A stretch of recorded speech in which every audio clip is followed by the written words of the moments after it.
பிடியதன் உருவமை கொலமிகு கரியது வடிகொடு தனதடி வழிபடும் அவரிடர் கடி கணபதி வர அருளில் மிகக்கூடிய வடிவினர் பயில்வழி வளமுறை இறையே. பொதுவாக மாதாந்திர டிவி என் அன்புக்குரிய நிர்வாகத்திற்கும் என்னை எடுத்து வளர்த்து ஆளாக்கி இந்த வயதிலும் உண்மையைத்தான் சொல்லணும் என்று சொல்லக்கூடிய என் குருநாதருடைய திருவடியை வணங்கியும் கண்மணியகத்தில் என்ற நேயர் பெருமக்களுக்கும் பாதம் தொற்று பணிந்து 1/4/2026 ஆங்கில மாதம் ஏப்ரல் மாதத்துக்குரிய பலனை பற்றி இப்போது பதிவு செய்ய காத்துள்ளேன்.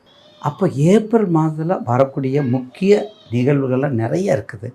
அதில் நேயர்களுக்கு மற்றற்ற மகிழ்ச்சியோட சந்தோஷத்தை கொடுக்கக்கூடியது 2026 வரக்கூடிய ஏப்ரல் 14 நாள் வருடப்பிறப்பு. அதுக்கடுத்து வரக்கூடியது 23/4 நம்ம எல்லாம் நன்கு புரிந்து தெரிந்து அறிந்து ஜனநாயகத்தை பதிவு செய்யக்கூடிய நாள் அந்த 23, அது ஏப்ரலில் வருது. அப்போ 14/4 பாருங்கள், அந்த ஓலை திருவிழா நடக்கும் இதில் கிறிஸ்துவர்களில். அந்த ஓலை திருவிழாவும் சரி, இந்த ரம்ஜான் பண்டிகையும் சரி, எல்லாமே இந்த ஏப்ரலில் அப்படியே எல்லாத்தையும் ஜல்லிக்கட்டு கால மாதிரி அழுத்து விட்டுருவாங்க. அப்படி சந்தோஷத்தை கொடுக்கக்கூடியது ஏப்ரல். அப்போ ஏப்ரல் மாதம் மிக மகத்தான மாதமாக நம் மக்களுக்கு, நம் நேயர்களுக்கு நிச்சயமாக 12 ராசிக்கும் உள்ள பதிவை இப்போது தெளிவாக உங்களுக்கு எடுத்து சொல்ல காத்திருக்கு. அடுத்து நாம் காண இருப்பது சிம்ம ராசி. இந்த சிம்மம் இருக்குங்களே, சீரிப்பாயும் காளையும் சிம்மமும் ஒரு குணத்துக்குரியவங்க. ஒரு காளையை பார்த்திங்கன்னா, அந்த விலங்கை பார்த்தா அந்த கண்களை பார்த்திங்கன்னா, அந்த கண்களோடு பார்த்திங்கன்னா அது நம்மளை எப்படியெல்லாம் தேடும். அந்த அன்புக்கு அடிமை. நம்ம எப்படி தேடி வரோம், எப்படி பாசத்தோடு இருக்கும். இன்றைக்கி என்ன போடுவாங்க, புண்ணாக்கு போடுவாரா, புல் போடுவாரா, இல்லை வேறு தவிடு மாட்டு வைப்பாரா, இந்த நமக்கு ரொம்ப வறட்சியாக இருக்குது, அதுக்கு தகுந்தாற் போல் அந்த எண்ணங்களோடு இருக்கக்கூடியது தான் அந்த மாதாக்குரிய இடம், மகத்துவத்துக்குரிய இடம், சத்தியத்துக்குரிய இடம், சத்தியத்துக்குரிய இடம், சகோதரத்துக்குரிய இடம், எல்லாமே நிறைஞ்சிருக்கணும் அப்படின்னு நினைக்கக்கூடியது. அடுத்தவங்களை வேலை வாங்கக்கூடியது, கமாண்டிங் பண்ணக்கூடியது. சிம்மராசி சாதாரண ராசியில் கமாண்டிங் பண்ணக்கூடிய ராசி. ஆக சிம்ம ராசிக்கு கடந்த காலத்தை விட மேலும் ஒரு கஷ்டம். என்ன கஷ்டம்? ஏற்கனவே வாக்கிய திருக்கணியத்தில் நம்ம 7 நடக்குது. ஏற்கனவே திருக்கணியத்தில் 7 நடக்குது. இந்த ஜோதிடர்கள்லாம் நாங்கள் கன்ஃபியூஸ் பண்ணுறீங்க, ஏன்னு எங்களை திட்டுறீங்க, எங்களை சத்தம் போடுறீங்க. அதே சமயத்தில் தமிழில் வாக்கிய பஞ்சாங்கத்தில் இப்போ உங்களுக்கு 6/3 வந்திருக்குது. அப்போ இன்னமையா எங்களை தொடுது, இன்னமா எங்களை வேலை பார்த்துட்டு வருது, நாங்கள் என்ன செய்ய போகிறோம்னே தெரியலையா அப்படின்னு புலம்புறீங்க பார்த்தீங்களா? அந்த புலம்பல் வேண்டாம், தயவுசெய்து அந்த புலம்பல் வேண்டாம். ஏன்னா நிச்சயமாக உங்கள் தசா புத்தியை பார்த்துக்கோங்க. அஷ்டமத்து சனி பயப்படாதீங்க, அஷ்டமத்து சனி பயப்படாதீங்க. நீங்கள் செய்யக்கூடிய தொழிலில் புதுசாக மட்டும் எதை ஆரம்பிச்சிடாதீங்க, புதிய நிறுவனங்களோ, புதிய தொழிலோ, புதிய ஹோட்டலோ, புதிய மார்க்கெட்டிங்கோ, புதிய ஜவுளியோ, புதிய கடைகளோ, ஜாப்போ எதையுமே வைக்காதீங்க. இருக்கிறது சிறப்பாக வச்சுக்கோங்க. அப்பாவை நல்லா கவனிங்க, பேரண்ட்ஸை நல்லா கவனிங்க, அப்பா அம்மா நல்லா கவனிங்க. அவங்களுக்கு வேண்டியதெல்லாம் பண்ணி கொடுங்க, அவங்களுக்கு வேண்டிய உதவியெல்லாம் பண்ணி கொடுங்க. நிச்சயமாக அதோடு சேர்ந்து வெளிநாடு, வெளி மாநிலம், வெளிச்சுற்று வாழ்க்கை, அதே மாதிரி குருகுலமான சம்மந்தப்பட்டது, சபைகள் சம்மந்தப்பட்டது, ஆராய்ச்சி சம்மந்தப்பட்டது, பெரிய அதிகாரிகள் சம்மந்தப்பட்டது, அரசியல் சொல்லவே வேண்டாம்.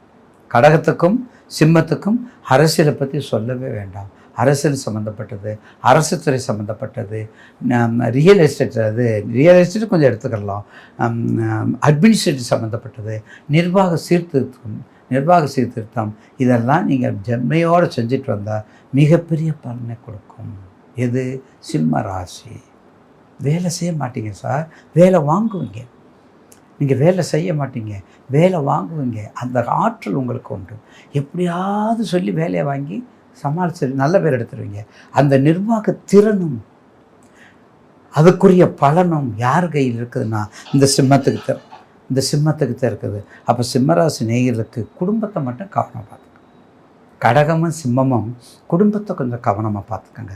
ஏன்னா குடும்பங்கிறது வாழ்க்கையில் ரொம்ப முக்கியம். இல்லறமே நல்லறம், நல்லறமே நாட்டுக்கு இல்லறம், இல்லறமே நல்லறம், நல்லறமே நாட்டுக்கு நல்லது உகந்தது. அதனால் குடும்பத்தில் கேது இருக்காரு. ஏன்னா உங்கள் வீட்டில் கேதுன்னா கொஞ்ச நாளைக்கு அவரும் மாறிப்போ போகிறார். அவரும் போயிட்டார், லைன் கிளியர் ஆகிங்க. அவர் போயிட்டாருன்னா கொஞ்சம் கஷ்டம் குறையும், உங்களுக்கு நிச்சயமாக குறையும். அதனால் கேது இருக்கிறதுனால குடும்பம் 7ஆம் இடம் மிகவும் கவனமாக இருப்பது அவசியம்.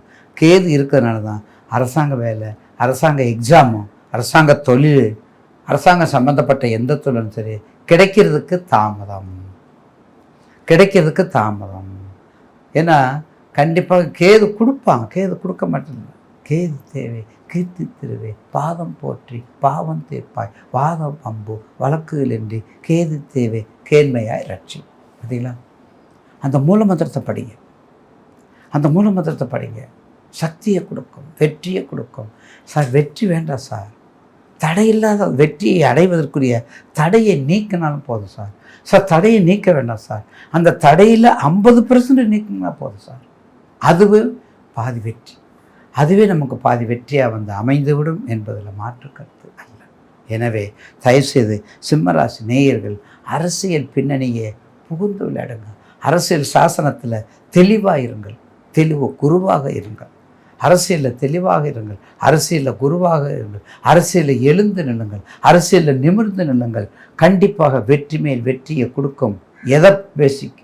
உங்களுடைய ஜாதகம், உங்களுடைய ஜாதகம், உங்களுடைய ஜாதகத்தை வச்சு பேசிக்காக வச்சுக்கிட்டு பார்த்தோமானால் நிச்சயமாக எதிர்காலம் சிறப்பான காலமாக அமையும். மகம் பூரம் உத்தரம், அதான் நான் சொன்னேன். மகம் அசுபதி, பூரம் மகாலட்சுமி, மகம் பூரம் உத்தரம், உத்தரம் மகம் பூரம் உத்தரம் அவருக்குரிய ராசியில் நட்சத்திரம். அப்படி இருக்கும்போது மகமும் பிள்ளையார் வழிபாடு, பூரமும் அம்பாள் வழிபாடு, மகம் பூரம் உத்தரமும் சிவபெருமான் வழிபாடு. ஒரு முறையாவது ஐயப்பன் கோயில் போயிட்டு வாங்க. தயவுசெய்து ஒவ்வொரு மாதமும் தர்மகர்த்தாவை போய் தர்மசாஸ்தாவை நம்ம பார்க்கலாம். ஒவ்வொரு மாதமும் தர்மசாஸ்தா பார்க்கலாம். அப்போ ஒவ்வொரு மாதம் பார்க்கும்போது நமக்கு எந்த பிரச்சனையும் இல்லை. அவரை போய் பார்த்துட்டு வந்தாலே புண்ணியம். அதுக்காக மார்கழியில் போகணும், மண்டலத்துக்கு போகணும், எதுக்கு? அதெல்லாம் வேண்டாம்ல. எப்போ வேணாலும் போகலாம்னு ஐயா தான் சொல்லிட்டாங்கல்ல. எப்போ வேணாலும் போகலாம். என்ன செய்யணும்? மனசு, உள்ளம் பெரும் கோவில், ஊனடம்பு ஆலயம், வள்ளல் பெருநாளுக்கு வாய் கோபுர வாசல், தெல்ல தெரிந்தாருக்கு சீவன் சிவலிங்கம் அப்படின்னு சொல்லியிருக்கிறோம். அப்போ உள்ளம் மட்டும் பெருசாக இருந்தால் போதும். உள்ளம் சுத்தமாக இருந்தால் நிச்சயமாக உலகையே வெல்லும். உள்ளம் சுத்தமாக இருந்தால் உலகையே வெல்லுங்கிற ஆற்றல் சிம்மத்திற்கு உண்டு.